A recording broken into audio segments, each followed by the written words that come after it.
Orang yang melakukan sholat, baik sholat fardu ataupun sholat sunat, itu bisa batal dengan beberapa hal, antara lain dengan niat memutus sholat.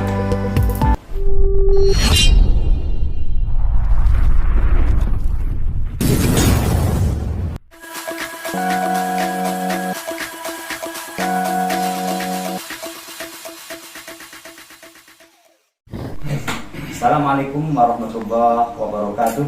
Waalaikumsalam warahmatullahi wabarakatuh. Bismillahirrahmanirrahim. Alhamdulillahirabbil alamin. Wassalatu wassalamu ala asrofil anbiya'i wal mursalin wa ala alihi wa sahbihi ajmain. Ba'du. Para pemirsa semuanya, berjumpa lagi dengan Forum Komunikasi Penyuluh Agama Islam Kantor Urusan Agama Kecamatan Sidarja, Kantor Kementerian Agama Kabupaten Cilacap. Bertemu dalam acara kajian kitab Fathul Mu'in. Para pemirsa semuanya, pada kesempatan hari ini kita akan melanjutkan memasuki bab hal-hal yang bisa membatalkan sholat. Untuk lebih jelasnya para pemirsa, langsung kita bertemu dengan narasumber kita pada hari ini, yaitu Bapak Kiai Ahmad Awwal Latif, salah satu penyuluh yang ada di kantor Kementerian Agama Kabupaten Cilacap. Mari kita bertemu dengan beliau. Assalamualaikum warahmatullahi wabarakatuh, Pak Kiai. Waalaikumsalam warahmatullahi wabarakatuh. Apa kabar Pak Kiai hari ini? Alhamdulillah sehat walafiat. Alhamdulillah bisa berkumpul lagi kita dalam acara kajian kitab Fathul Mu'in. Kita akan melanjutkan kajian tentang masih bab sholat Pak Kiai ya. Tentang apa itu Pak Kiai? Tentang perkara-perkara yang membatalkan sholat. Oke para pemirsa, kita ikuti acara ini sampai selesai, semoga bermanfaat. Mari kita ikuti kajian ini. Silahkan Pak Kiai. Assalamualaikum warahmatullahi wabarakatuh. Waalaikumsalam. Bismillahirrahmanirrahim. Qala al-mu'allif rahimahullah wa nafa'ana bi'ulumihi wa bi'asrarihi fid-dharain amin. Faslun fi mubtilatis sholati. Ai hadza faslun fi mubtilatis sholati kang tetep ing dalem martelaaken pira-pira perkara kang batalake ing salat. Tabdulu batal opo as-sholatu sholat. Farduha nyatane fardune sholat, wa nafluha lan sunate sholat. La saumun ora batal opo puasa, wa i'tikafun lan ora batal opo i'tikaf. Biniyati qotniha kelawan niat megot ing sholat. Wa ta'liqihi lan gantungake ing qotniha. Wa ta'liqihi wa huniki bimana au al-wawu bimana au wa ta'liqihi otawa gantungaken ing qotniha bi husuli syai'in kelawan hasile suwiji-wiji walau muhalan senajan anane husuli syai' iku kang muhal adyan kang bangsa pengadatan wa taraddutin lan kaya dene mider-mider atau bimbang fihi ing dalam qat'u ayil qat'i tegese bimbang ing dalam megot ing salat.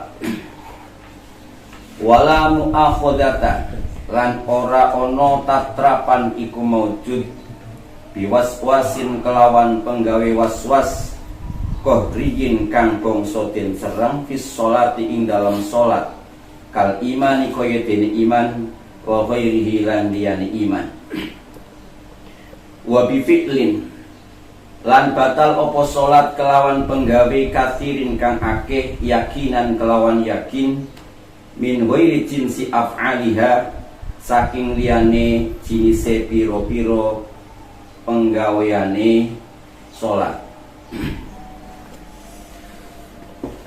Pembahasan kita kali ini adalah tentang hal-hal yang bisa membatalkan solat.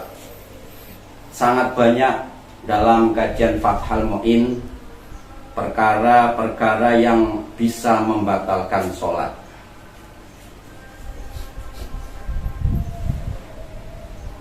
Orang yang melakukan sholat, baik sholat fardu ataupun sholat sunat, itu bisa batal dengan beberapa hal, antara lain dengan niat memutus sholat.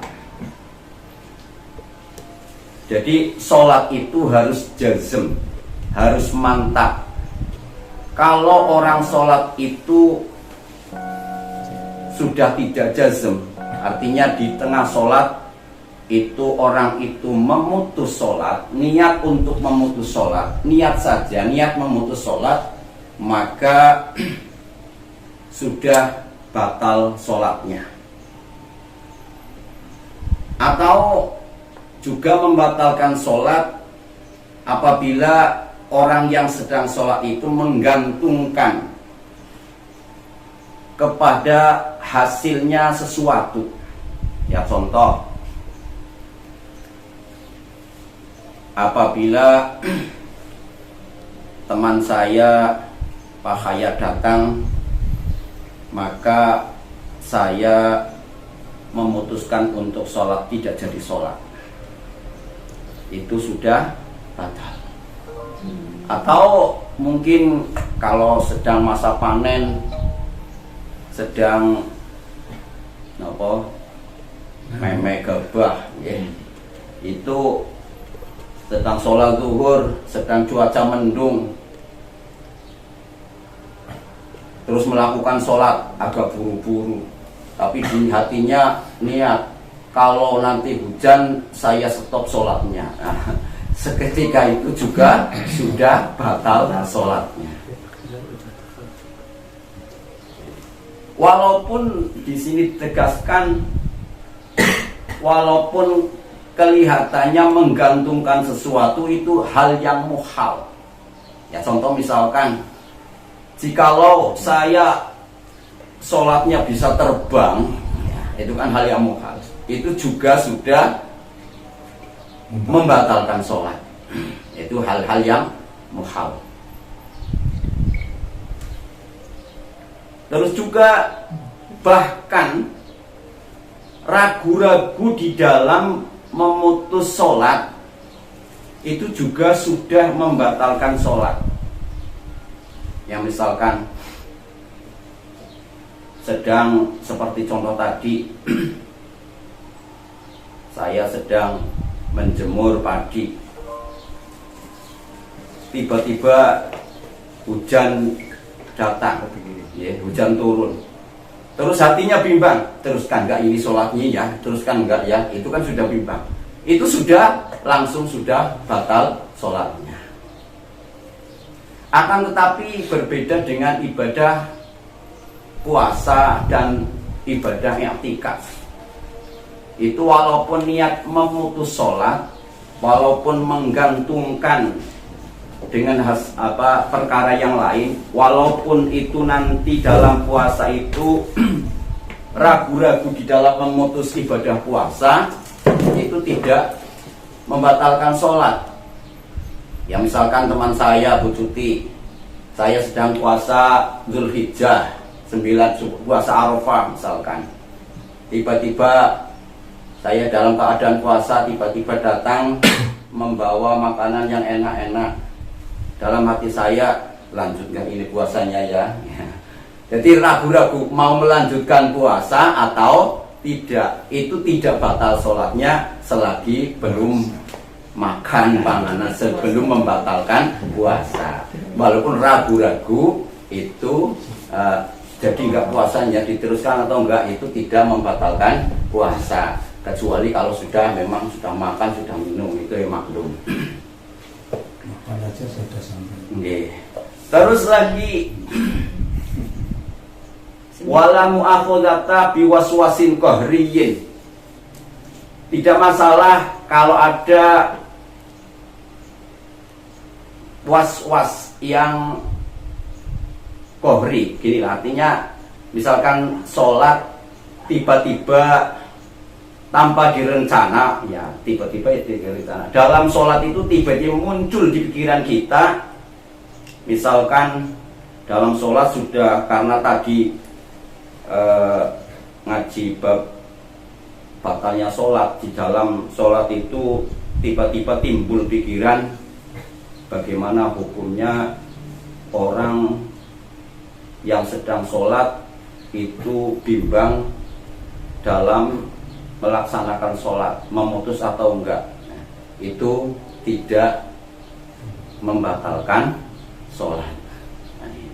Jadi sekarang kadang-kadang kan seringlah terjadi was-was itu dalam sholat, makanya sangat disyariatkan kita kalau dalam sholat memulai sholat dengan bacaan ta'awudz.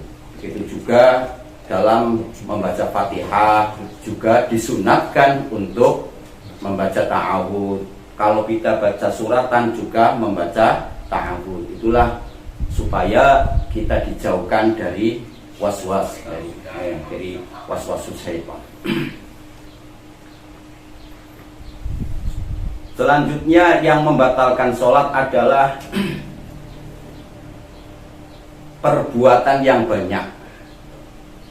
Perbuatan yang banyak itu adalah 3 atau lebih. Perbuatan yang banyak itu juga ada beberapa ketentuan yang bisa membatalkan sholat. Kalau disimpulkan ada 6 hal. Pertama, perbuatan itu adalah perbuatan yang banyak, yang semisal kita menggerakkan tangan 3 kali secara berturut-turut. Ya. Terus 3, artinya 3 atau lebih. Yang kedua, jumlah 3 atau lebih itu adalah yakin. Jadi lagu-lagu saya sudah tadi bergerak 2 atau 3 ya. Itu harus yakin. Kalau belum yakin berarti belum masuk dalam kategori membatalkan. Berarti harus, kalau ragu-ragu 2 atau 3, itu al-aslu al-qalil ya, padahal itu yang sedikit. Berarti harus yakin yang bisa membatalkan sholat. Terus wa ayyakuna min ghairi jinsi af'aliha, perbuatan itu ya bukan merupakan jenis daripada perbuatan sholat. Ya, misalkan yang sama itu kan kalau kita menggerakkan kedua tangan kan otomatis bergerak, tapi kan itu termasuk jinsi afalis sholat, itu ya tidak dihitung ya, tidak hitung pergerakan yang membatalkan sholat. Yang keempat itu bahwa perbuatan menggerakkan ya 3 kali atau lebih itu adalah tahu tentang bahwa itu diharamkan dan membatalkan sholat. Berarti orang yang tidak tahu, tapi orang yang tidak tahunya ada catatan lagi, yaitu ma'dzur. Ma'dzur artinya orang itu misal jauh daripada ulama karena tidak ada yang untuk yang mengajari, atau memang orang itu baru masuk Islam, mu'alaf gitu. Jadi pergerakan memang tidak tahu, dan tidak tahunya itu karena ma'dzur. Berbeda kalau tidak tahunya kalau ghairu ma'dzur, ya males ya. Sudah banyak ulama di situ, banyak pengajian, tapi tidak mau belajar, tidak mau mengaji. Ya walaupun tidak tahu, karena ada kesempatan mengaji kok tidak mau, berarti walaupun dia tidak tahu, tetap itu orang itu adalah tetap membatalkan sholat. Dan juga yang terakhir adalah dilakukan terus menerus. Jadi kalau satu berhenti, dua berhenti, yaitu tidak, tiga, nah itu kalau 1, 2, 3, nah itu baru membatalkan sholat. Ya misalkan menggaruk-garuk 1, 2, 3, yaitu membatalkan sholat. Tapi kalau 1 diam, berhenti, 2, 3, 4, nah itu ya tidak membatalkan sholat kalau itu tidak terus menerus. Nah sekarang kalau apakah semua pergerakan di dalam sholat itu membatalkan sholat atau enggak? Ya tentu saja tidak. Jadi gerakan-gerakan yang ringan, nah, walaupun yang banyak, walaupun gerakan itu banyak, itu tidak membatalkan sholat, walaupun itu terus menerus, tapi hukumnya makruh. Seperti contoh ketika sholat itu menggerakkan 1 jari atau menggerakkan jarinya diubah-ubahkan untuk ngukur-ngukur ya, apa mengukur ya, garuk-garuk misalkan kayak kena penyakit gatal. Jadi kalau ngukur-ngukur itu harus telapak tangannya tidak boleh berubah, tidak boleh ikut bergerak maksudnya.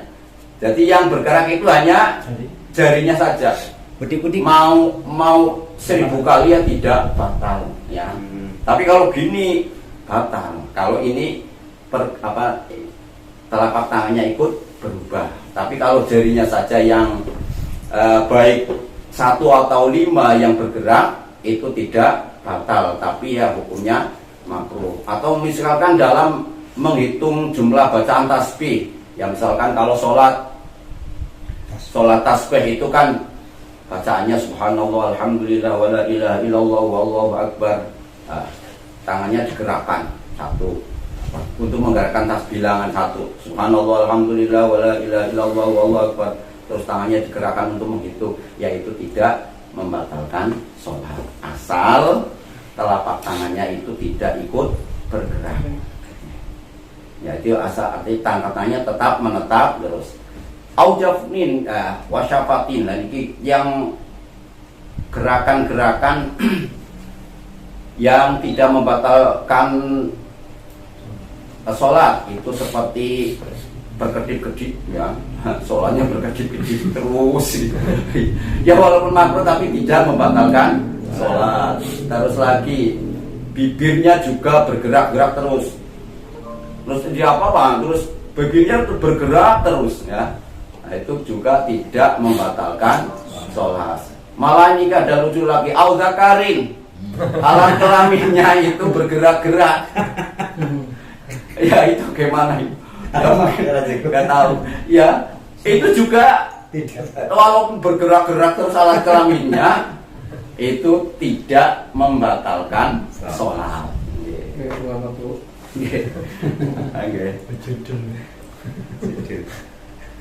Terus kemudian misalkan orang itu terkena penyakit kudis yang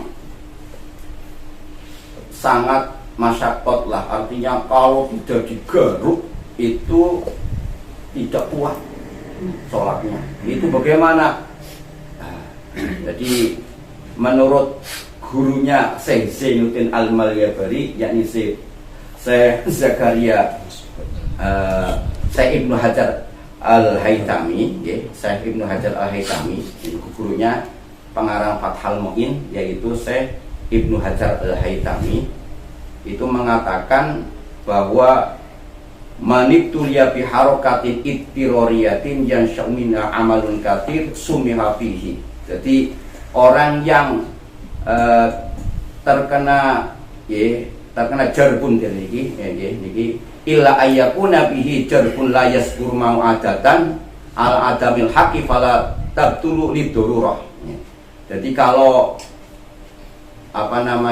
orang itu terkena penyakit semisal kudis ya, itu yang sangat kalau tidak menggaruk itu tidak kuat, maka perbuatan yang banyak itu karena darurat tidak membatalkan sholat walaupun telapak tangannya bergerak. Ini karena adanya darurat ya. Tapi ya bisa mungkin ya kalau jari-jarinya saja. Demikian kajian kita pada siang hari ini. Pertanyaan Pak, tanya boleh? Okay. Kalau seumpamanya kita kan semacam gerakan jalan atau semacam pas kita sholat ada ular di dekat kita kan bergerak berjalan gitu. Atau ketika makmum mengundurkan diri, kita kan jalan ke depan agak panjang kayak gitu. Itu gerakan seperti itu boleh nggak membatalkan sholat nggak? Nah, sedang sholat, Ya. nah, kita misalkan akan ke depan lah ya, menuju satir atau menuju tembok ya, itu kita agak ini. Jadi seperti tadi kayak gerakan itu, sing penting tidak 3 kali berurutan. Nah, jadi misalkan, dan juga jangan sampai melompat. Kalau 1 kali melompat sudah batal sholatnya. Jadi prakteknya 1, kalau mau jalan dia tidak batal, 1, 2 ya, minimal 2 kali berhenti, terus jalan lagi, maksimal 2 berhenti lagi. Nah, itu ya tidak membatalkan sholat. Nanti yang membatalkan itu kan gerakan 3 kali berurut-urut. Kalau terputus-putus ya itu tidak membatalkan sholat. Dengan catatan tadi, walaupun temriki jangkanya sangat panjang lebar, wah itu nggak masalah. Nah, jadi yang dihitung itu bukan jaraknya itu lebar atau sempit, yang dihitung itu hanya jangkauan gerakannya adalah maksimal 3 berturut-turut. Kalau 2 berturut-turut masih bisa ditolerir. Nah, dengan catatan lagi, kalau tidak melompat 1 gerakan saja tapi melompat ya sudah membatalkan sholat. Demikian dari kami, semoga berkah dan bermanfaat. Amin. Assalamualaikum warahmatullahi wabarakatuh. Waalaikumsalam warahmatullahi wabarakatuh.